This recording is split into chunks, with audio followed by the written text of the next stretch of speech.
صباح الخير، يا صباح الورد. حابب النهارده ان انا اتكلم عن بعد مرور سنة.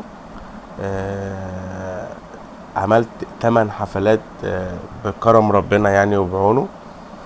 طبعا ربنا يعلم وحده قد ايه انا تعبت عشان اقدر ان انا ابتدي، بس نظرا ان انا ما فيش حد ساعدني او فتح لي مسرح او قال لي تعالى وقدم الابداع بتاعك. فشقيت انا طريقي بنفسي يعني. الحمد لله رب العالمين يعني وبعونه. عملت اول حفلة كانت في مسرح الحياة، لحد تامن حفلة وانا برضو في مسرح الحياة، لانه طبعا يعني اقتصادي ومفتوح لاي فرق مسرحية او اي مواهب حابة تقدم، اذا كان غنى، اذا كان مسرح، اذا كان حفلات من اي نوع، نشاطات،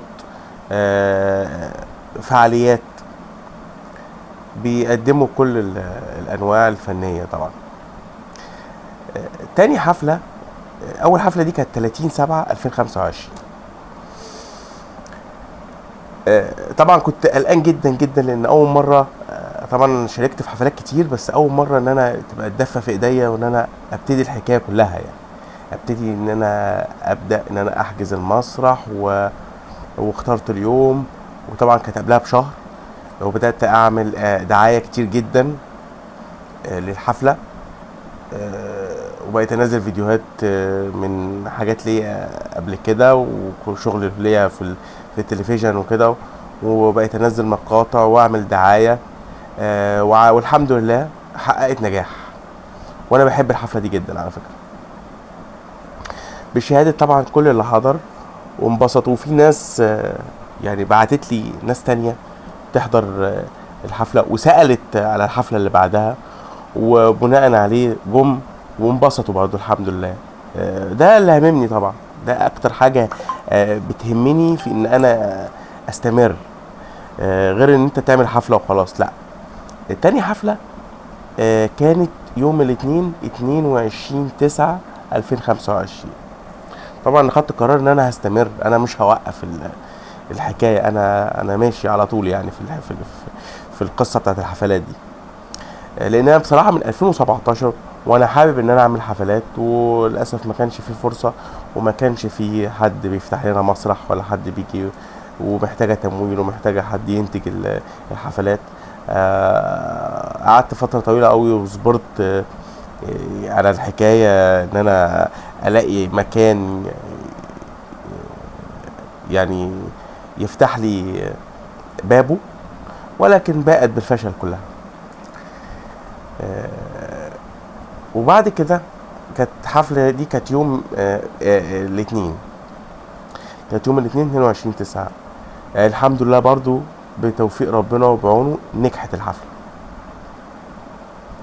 ولقيت برضو ناس اتكلموا عنها وبعتولي، وناس طبعا ما يعني ناس معرفهاش، يعني لو ناس اعرفها دول ممكن يكونوا بيجاملوا، لكن ناس معرفهاش دي الحدوته بقى في الحكايه. ده جوهر الموضوع كله، ان انت تعجب ناس ما تعرفكش.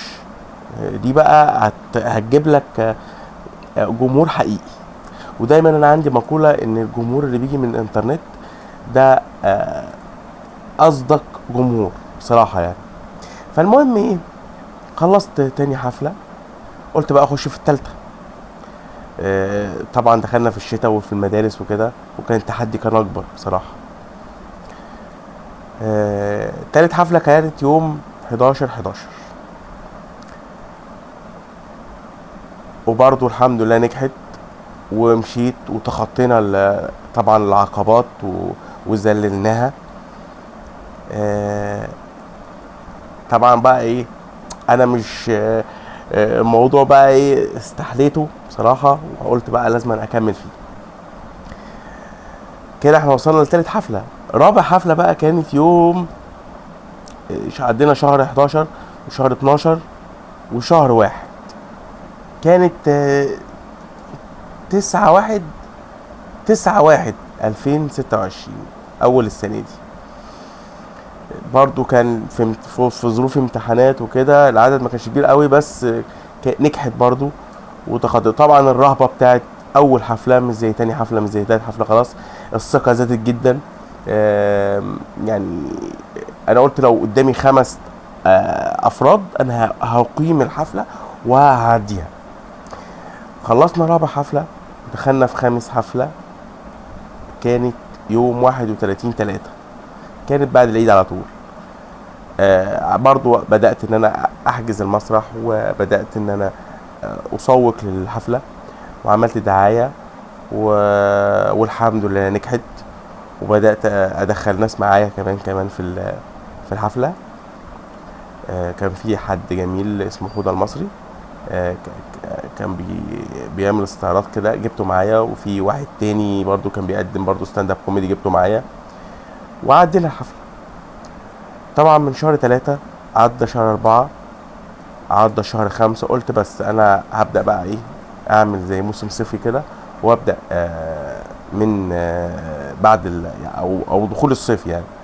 عملت الحفلة التانية. الحفلة بقى الستة والسبعة كان يوم 4/6 ويوم 11/6، وده كان تحدي ان انا اعمل حفلتين في اسبوع واحد.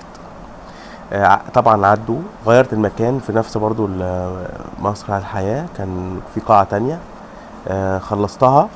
وبعد كده كان يوم افتتاح كاس العالم يوم 11/6/2026.